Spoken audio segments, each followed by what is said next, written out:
வணக்கம். மதிமுகம் செய்திகள். இன்றைய முக்கிய நிகழ்வுகளை பார்ப்பதற்கு முன்பாக தலைப்பு செய்திகளை பார்க்கலாம். மதுரை கோவையில் மெட்ரோ ரயில் திட்டத்தை நிராகரித்த ஒன்றிய அரசு, முதலமைச்சர் மு.க.ஸ்டாலின் கண்டனம். புட்டபர்த்தி சத்ய சாய்பாபா நூற்றாண்டு விழா, பிரதமர் மோடி மரியாதை. மெட்ரோ ரயில் திட்டத்தை ஒன்றிய அரசு ரத்து செய்துள்ளது ஏற்க முடியாது, வைகோ கண்டனம். உத்தரப்பிரதேசத்தில் கல்குவாரி இடிந்து விபத்து, 4 நாட்களுக்கு பிறகு 7 தொழிலாளர்களின் சடலம் மீட்பு. முன்னாள் பிரதமர் இந்திரா காந்தியின் பிறந்த தினம், காங்கிரஸ் சார்பில் அவரது நினைவிடத்தில் மரியாதை. சென்னை உள்ளிட்ட 4 மாவட்டங்களில் 2 நாட்கள் கனமழைக்கு வாய்ப்பு, வானிலை ஆய்வு மையம் எச்சரிக்கை. மதுரை கோவையில் மெட்ரோ ரயில் திட்டத்தை நிராகரித்த ஒன்றிய அரசுக்கு முதலமைச்சர் மு.க.ஸ்டாலின் கண்டனம் தெரிவித்துள்ளார். கோவில் நகர் மதுரைக்கும் தென்னிந்திய மான்செஸ்டர் கோவைக்கும் நோ மெட்ரோ என ஒன்றிய அரசு நிராகரித்துள்ளதை குறிப்பிட்டுள்ளார். தொடர்ந்து அனைவருக்கும் பொதுவானதாக செயல்படுவதுதான் அரசுக்கான இலக்கணம் என்றும், ஆனால் அதற்கு மாறாக பாஜகவை தமிழ்நாட்டு மக்கள் நிராகரிப்பதற்காக இப்படி பழி வாங்குவது கீழ்மையான போக்கு என முதலமைச்சர் கடுமையாக விமர்சித்துள்ளார். மேலும் பாஜக ஆளும் மாநிலங்களில் உள்ள சிறிய 2ஆம் நிலை மாநகரங்களுக்கு கூட மெட்ரோ ரயிலுக்கான ஒப்புதல் வழங்கிவிட்டு எதிர்க்கட்சிகள் ஆளும் மாநிலங்களை புறக்கணிப்பது அழகல்ல என்று கூறிய முதலமைச்சர், சுயமரியாதை மிக்க மண்ணான தமிழ்நாடு ஒருபோதும் இதை ஏற்றுக்கொள்ளாது என்றும் பதிவிட்டுள்ளார். சென்னை மெட்ரோ பணிகளை தாமதப்படுத்தி முடக்க நடந்த முயற்சிகளை முறியடைத்ததை போல் மதுரை மற்றும் கோவையிலும் வருங்கால வளர்ச்சிக்கு இன்றியமையாத தேவையான மெட்ரோ ரயிலை கொண்டு வருவோம் என்று முதலமைச்சர் மு.க.ஸ்டாலின் திட்டவட்டமாக தெரிவித்துள்ளார். புட்டபர்த்தி சத்ய சாய்பாபா நூற்றாண்டு விழாவை முன்னிட்டு அவரது நினைவிடத்தில் பிரதமர் மோடி மரியாதை செலுத்தினார். சாய்பாபாவின் நூற்றாண்டு விழாவை முன்னிட்டு இன்று காலை புட்டபர்த்தி சென்ற பிரதமர் மோடி மகா சமாதியில் அஞ்சலி செலுத்தினார். அங்கு வேத பண்டிதர்கள் மந்திரங்களை முழங்க பிரதமர் வழிபட்டு தியானத்தில் ஈடுபட்டார். தொடர்ந்து நூற்றாண்டு விழாவில் கலை நிகழ்ச்சிகள் நடைபெற்றது. பிரபல பாடகி சுதா ரகுநாதன் குழுவினரின் இசை நிகழ்ச்சி, நாட்டிய கலைஞர்களின் நடனங்களை பிரதமர் மோடி மற்றும் சிறப்பு விருந்தினர்கள் கண்டு ரசித்தனர். இவ்விழாவில் பிரதமர் மோடி, ஆந்திர முதலமைச்சர் சந்திரபாபு நாயுடு, கிரிக்கெட் முன்னாள் வீரர் சச்சின் உள்ளிட்டோர் பங்கேற்றனர். இந்நிகழ்ச்சியில் பகவான் ஸ்ரீ சத்ய சாய்பாபாவின் வாழ்க்கை போதனைகளை கௌரவிக்கும் வகையில் நினைவு நாணயம் மற்றும் தபால் தலைகளின் தொகுப்பை பிரதமர் மோடி வெளியிட்டார். தொடர்ந்து கோவையில் தென்னிந்திய இயற்கை வேளாண் கூட்டமைப்பு சார்பில் இயற்கை வேளாண்மை உச்சி மாநாடு கோவை கொடிசியா மைதானத்தில் நடைபெற உள்ளது. இந்த விவசாயிகள் கூட்டத்தில் கலந்து கொள்வதற்காக பிரதமர் மோடி இன்று கோவை வர உள்ளார். கோவை நகரில் மக்கள் தொகை அடிப்படையில் மெட்ரோ ரயில் திட்டத்தை மத்திய அரசு ரத்து செய்துள்ளது ஏற்க முடியாதது என மதிமுக பொதுச் செயலாளர் வைகோ கண்டனம் தெரிவித்துள்ளார்.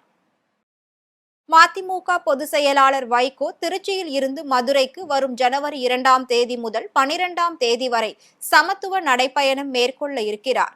இந்த பயணத்தை முதல்வர் ஸ்டாலின் தொடங்கி வைக்க உள்ளார். இந்நிலையில் கோவை காந்திபுரத்தில் இந்த பயணத்தில் பங்கேற்க உள்ள தொண்டர்களிடம் வைகோ நேர்காணல் நடத்தினார். பின்னர் செய்தியாளர்களை சந்தித்து பேசிய வைகோ, கோவை மதுரையில் மெட்ரோ ரயில் திட்டங்களை ஒன்றிய அரசு ரத்து செய்துள்ளதை கடுமையாக விமர்சித்தார்.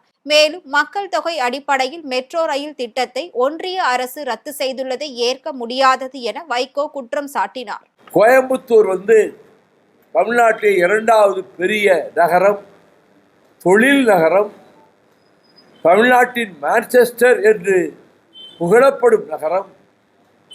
இன்னும் இது பெரும் வளர்ச்சியை பெற வேண்டியதற்கு வழிகாட்டக்கூடிய மெட்ரோ ரயில் திட்டத்தை ரத்து செய்தது மத்திய அரசு செய்த வஞ்சகம், மத்திய அரசு தமிழ்நாட்டுக்கு இழைத்திருக்கிற துரோகம் என்று நான் குற்றம் சாட்டுவதோடு, உத்தரப்பிரதேசத்தில் கல்குவாரி இடிந்த விபத்தில் 7 தொழிலாளர்கள் சடலமாக மீட்கப்பட்டனர். உத்தரப்பிரதேச மாநிலம் சோன்பத்ராவில் இயங்கி வரும் குவாரியின் உள்ளே பெரிய பள்ளம் தோண்டப்பட்டு கற்கள் வெட்டி எடுக்கப்பட்டு வருகிறது. இந்த குவாரியில் ஏராளமான தொழிலாளர்கள் வேலை செய்து வருகின்றனர். இதனிடையே கடந்த நவம்பர் 16ஆம் தேதி காலை வழக்கம் போல் தொழிலாளர்கள் வேலை பார்த்து கொண்டிருந்த போது திடீரென பாறைகள் சரிந்து விழுந்துள்ளது. இந்த விபத்தில் 16 தொழிலாளர்கள் இடிபாடுகளுக்குள் சிக்கிய நிலையில் தகவல் அறிந்து சம்பவ இடத்திற்கு சென்ற தேசிய பேரிடர் மீட்பு படையினர் மீட்பு பணியில் ஈடுபட்டு வருகின்றனர். கடந்த 4 நாட்களாக நடைபெற்ற மீட்பு பணியில் 7 தொழிலாளர்கள் சடலமாக மீட்கப்பட்டனர். இந்நிலையில் பாறை இடிபாடுகளை அகற்ற முடியாததால் மீட்பு பணிகள் கைவிடப்படுவதாக அதிகாரிகள் தெரிவித்துள்ளனர். இதன் மூலம் எஞ்சிய 8 பேரின் உடல்களை மீட்கும் முயற்சி தோல்வியடைந்துள்ள நிலையில் எஞ்சிய 8 பேரும் உயிரிழந்து விட்டதாக அதிகாரிகள் தெரிவித்துள்ளனர். முன்னாள் பிரதமர் மறைந்த இந்திரா காந்தியின் பிறந்த நாளை ஒட்டி அவரது நினைவிடத்தில் காங்கிரஸ் சார்பில் மரியாதை செலுத்தப்பட்டது. இந்தியாவின் முதல் பெண் பிரதமரான மறைந்த இந்திரா காந்தியின் பிறந்த தினம் இன்று கொண்டாடப்படுகிறது. இதனைத் தொடர்ந்து அவரது நினைவிடத்தில் காங்கிரஸ் முன்னாள் தலைவர் சோனியா காந்தி மற்றும் மக்களவை தலைவர் ராகுல் காந்தி ஆகியோர் மலர்தூவி அஞ்சலி செலுத்தினர். சக்தியின் உருவகமாக இந்திரா காந்தி ஏராளமான புவிசார் அரசியல் சவால்களை எதிர்கொண்ட போதும் தன்னிறைவு உள்ளடக்கிய வளர்ச்சி மற்றும் மேம்பட்ட உலகளாவிய நிலைப்பாட்டை நோக்கி நாட்டை வழி நடத்தினார். அவரது துணிச்சலான தலைமையும் நீதி, ஒற்றுமை மற்றும் முன்னேற்றத்திற்கான தீவிர அர்ப்பணிப்பும் காங்கிரஸ் முன்னோக்கி செல்வதற்கு வழி காட்டுவதாக காங்கிரஸ் தெரிவித்துள்ளது.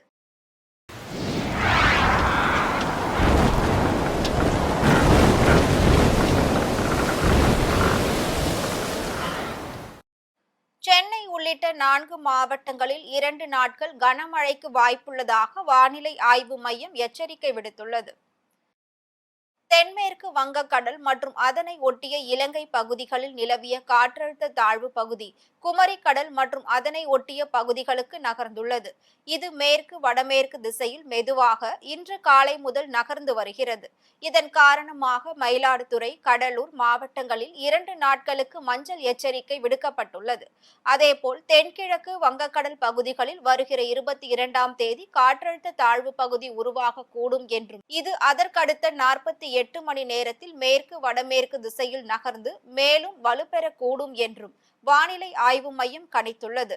இதன் காரணமாக வருகிற 22, 23ஆம் தேதிகளில் திருவள்ளூர், காஞ்சிபுரம், சென்னை, செங்கல்பட்டு, விழுப்புரம், கடலூர், மயிலாடுதுறை, நாகப்பட்டினம், திருவாரூர், தஞ்சாவூர், புதுக்கோட்டை, ராமநாதபுரம், தூத்துக்குடி, திருநெல்வேலி, கன்னியாகுமரி மாவட்டங்களில் கனமழை பெய்யும் என்றும் தெரிவிக்கப்பட்டுள்ளது.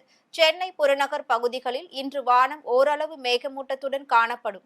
நகரின் ஓரிரு பகுதிகளில் மிதமான மழை பெய்ய வாய்ப்புள்ளது என்றும் கூறப்பட்டுள்ளது. எஸ்ஐஆர் பணியை கைவிட வலியுறுத்தி சென்னையில் நவம்பர் 24ஆம் தேதி ஆர்ப்பாட்டம் நடைபெறும் என திருமாவளவன் தெரிவித்துள்ளார். சென்னை அண்ணா அறிவாலயத்தில் முதலமைச்சர் மு.க.ஸ்டாலினுடன் விசிக தலைவர் திருமாவளவன் சந்தித்து பேசினார். பின்னர் செய்தியாளர்களை சந்தித்து பேசிய திருமாவளவன், தேசிய தடய அறிவியல் பல்கலைக்கழகம் அமைக்க இடம் ஒதுக்கீடு செய்ததற்கு தமிழக அரசுக்கு நன்றி தெரிவித்தார். தொடர்ந்து தூய்மை பணியாளர்கள் போராட்டம் குறித்தும் 20 ஆண்டுக்கு மேலாக தமிழக சிறையில் தண்டனை கைதிகளாக உள்ள இஸ்லாமிய சிறைவாசிகளை விடுவிக்க வேண்டும் உள்ளிட்டவை குறித்து ஆலோசித்ததாக திருமாவளவன் கூறினார். மேலும் பேசிய அவர், எஸ்ஐஆர் பணியை கைவிட வலியுறுத்தி சென்னையில் நவம்பர் 24ஆம் தேதி ஆர்ப்பாட்டம் நடைபெறும் என திருமாவளவன் தெரிவித்துள்ளார். பீகாரில் தேசிய ஜனநாயக கூட்டணி கட்சிகள் பெண்களுக்கு 10,000 ரூபாய் மாநில அரசு வழங்கியதுதான் காங்கிரஸ் தோல்விக்கு காரணம் என கார்த்திக் சிதம்பரம் குற்றம் சாட்டியுள்ளார். புதுக்கோட்டை மாவட்ட காங்கிரஸ் அலுவலகத்தில் சிவகங்கை நாடாளுமன்ற உறுப்பினர் கார்த்திக் சிதம்பரம் செய்தியாளர்களிடம் பேசினார். அப்போது பீகாரில் காங்கிரஸ் கட்சி தோற்கவில்லை என்றும் தேசிய ஜனநாயக கூட்டணி கட்சிகள் கடைசி கட்டத்தில் பெண்களுக்கு 10,000 ரூபாய் வழங்கியதுதான் காங்கிரஸ் தோல்விக்கான காரணம் என்று குற்றம் சாட்டினார். தொடர்ந்து பேசிய அவர், 2026 தேர்தலில் நிச்சயம் விஜய் தாக்கத்தை ஏற்படுத்துவார் என்றும் கார்த்திக் சிதம்பரம் தெரிவித்துள்ளார். காங்கிரஸ் கட்சிக்கு இது ஒரு பின்னடைவு தான். நாங்கள் நல்லா எதிர்பார்த்தோம் அந்த தேர்தலில். ஆனால் அங்கே அவங்க ஒரு வலுவான கூட்டணியை, அங்கே தேசிய ஜனநாயக கூட்டணி வலுவான கூட்டணி, குறிப்பாக அந்த ராம்விலாஸ் பட்ஸ்வான் கட்சியை அங்கே சேர்த்தது அவங்களுக்கு ஒரு கண்டிப்பான ஒரு பலத்தை கூட்டியிருக்கிறது. 5% ஓட்டுகள் அதனால் கூடியிருக்கு. அதுக்கப்புறம் 2 சமுதாய கட்சிகளால் இன்னும் ஒரு 2% கூடிச்சு. அதுக்கப்புறம் ஏஐஎம்எம் தனியாக நின்றதுனால எங்களுக்கு வாடிக்கையாக வர வாக்குகள் கொஞ்சம் பிரிஞ்சது. அதற்கு எல்லாத்துக்கும் மேலாக நேரடியாக 10,000 ரூபா ஒரு பெண்கள் அக்கௌண்ட்லேயும் போட்டது என்னை பொறுத்த வரைக்கும் பெண்களை பெருளவில் ஊக்கப்படுத்தி அது அந்த அணிக்கு வாக்களித்து அந்த காரணத்துக்காக தான் காங்கிரஸ் கட்சி எதிர்பார்த்த முடிவு வரவில்லை. எங்களுக்கு கடந்த தேர்தலில் என்ன வாக்குகள் கிடைச்சதோ அதே வாக்குகள் தான் இந்த தேர்தலையும் கிடைச்சிருக்கு. கடந்த தேர்தலில் ராஷ்டிரிய ஜனதா தளுக்கு என்ன தேர்தலில் வாக்குகள் கிடைச்சதோ அதே தான் இந்தியும் கிடைச்சிருக்கு. அதனால் கூட்டணி அங்கே இன்னும் கொஞ்சம் பலமாக அமைந்து அதற்கு மேலாக இந்த 10,000 ரூபா கொடுத்ததுனால நாங்கள் எதிர்பார்த்த முடிவு எங்களுக்கு. என்னுடைய அனாலிசிஸ் விஜய்க்கு கணிசமான வாக்குகள் வரும் என்பதை முழுமையாக நான் ஏற்றுக்கொள்கிறேன். ஆனால் அந்த வாக்குகள் சீட்டுகளாக மாறாது. மும்மனை போட்டி நடக்கும் பொழுது இந்தியா கூட்டணி, திராவிட முன்னேற்ற கழக கூட்டணி வெற்றி பெறும் என்றுதான் என்னுடைய அரசியல் கண்ணோட்டத்தில் நான் பார்க்கிறேன்.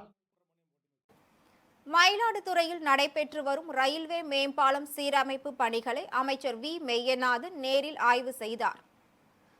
மயிலாடுதுறை கும்பகோணம் சாலையில் 1975ஆம் ஆண்டு அமைக்கப்பட்ட சாரங்கபாணி நினைவு ரயில்வே மேம்பாலத்தை சீரமைக்கும் பணிகள் மேற்கொள்ளப்பட்டு வருகிறது. இதன் காரணமாக மாப்படுகை வழியாக போக்குவரத்து மாற்றம் செய்யப்பட்டதால் அப்பகுதியில் கடும் போக்குவரத்து நெருக்கடி ஏற்பட்டு வருகிறது. இதனால் வாகன ஓட்டிகள், மாணவர்கள், வேலைக்கு செல்வோர் கடும் சிரமத்தை சந்தித்து வரும் நிலையில் மேம்பாலம் சீரமைப்பு பணிகளை விரைந்து முடிக்க வேண்டும் என பல்வேறு தரப்பினரும் தொடர்ந்து வலியுறுத்தி வருகின்றனர். இந்நிலையில் பாலத்தின் மேல் பகுதியில் மேற்கொள்ளப்பட்டு வரும் சீரமைப்பு பணிகளை பிற்படுத்தப்பட்டோர் நலத்துறை அமைச்சர் மெய்யநாதன் நேரில் பார்வையிட்டு ஆய்வு செய்தார். அப்போது அனைத்து பணிகளையும் விரைந்து முடித்து மக்கள் பயன்பாட்டிற்கு கொண்டு வருமாறு அலுவலர்களிடம் அமைச்சர் அறிவுறுத்தினார். அப்போது சட்டப்பேரவை உறுப்பினர்கள் ராஜ்குமார், நிவேதா முருகன், பன்னீர்செல்வம், மயிலாடுதுறை நகர்மன்ற தலைவர் செல்வராஜ் உள்ளிட்டோர் உடன் இருந்தனர். சென்னை பெரும்பாக்கத்தில் குட்கா, புகையிலை பொருட்களை விற்பனை செய்து வந்த நபரை போலீசார் கைது செய்தனர்.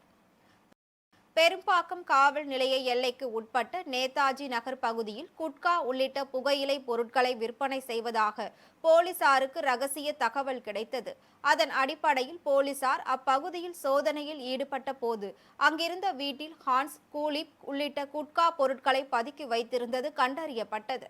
இதனை அடுத்து குட்கா பொருட்களை பதுக்கி வைத்திருந்த ரஹமாதுல்லா என்ற நபரை கைது செய்து அவரிடம் இருந்த 400 கிலோ குட்கா பொருட்களை பறிமுதல் செய்தனர். பின்னர் கைது செய்யப்பட்ட ரஹமதுல்லா மீது வழக்கு பதிவு செய்து நீதிமன்றத்தில் ஆஜர்படுத்தி சிறையில் அடைத்தனர். அதேபோல் சென்னை தரமணியில் போதை மாத்திரைகள் மற்றும் கஞ்சா விற்பனை செய்த லோகேஷ், விக்கி, லோகநாதன், நித்யானந்தம் ஆகிய 4 இளைஞர்களை போலீசார் கைது செய்தனர். மேலும் அவர்கள் வைத்திருந்த 20 போதை மாத்திரைகள் மற்றும் 2 கிலோ கஞ்சா பொட்டலங்களையும் கைப்பற்றி 4 இளைஞர்களை சிறையில் அடைத்தனர். ராணிப்பேட்டை மாவட்டம் அரக்கோணம் ஆசிரியையின் வீட்டில் இருந்து 40 லட்சம் மதிப்புள்ள நகைகள் மற்றும் பணத்தை மர்ம நபர்கள் கொள்ளையடித்து சென்ற சம்பவம் பெரும் பரபரப்பை ஏற்படுத்தியுள்ளது. அரக்கோணம் அடுத்த மீட்டப்பேட்டையை சேர்ந்த நரசிம்மன், விஜயா தம்பதி சென்னை வண்ணாரப்பேட்டையில் வசித்து வருகின்றனர். விஜயா தனியார் பள்ளியில் ஆசிரியராக பணியாற்றி வரும் நிலையில் இவர்கள் இருவரும் வாரத்திற்கு ஒருமுறை தங்களது சொந்த வீட்டிற்கு வந்து செல்வது வழக்கம்.